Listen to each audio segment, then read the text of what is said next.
Okey, Afiq dengan Luqman, sila nyatakan cara ataupun ayat yang awak guna untuk mengerat perempuan. Kita mulakan dengan Luqman dululah. Allah. Ayat mudah ya. Just tanya awak sudah berpunya ke belum? Dengar dulu. Kalau tidak berpunya lagi, bolehkah saya masuk ke dalam hati awak?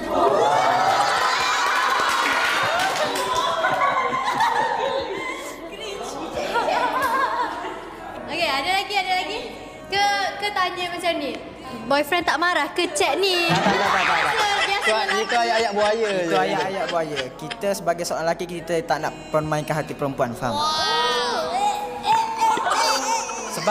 Sebab kita tahu perempuan ni kan, bagi aku lelaki dia mudah je untuk jatuh cinta dekat perempuan. Betul. Tapi perempuan amat susah untuk jatuh cinta pada lelaki. Dia perlukan masa untuk jatuh cinta kepada lelaki. Faham? Betul.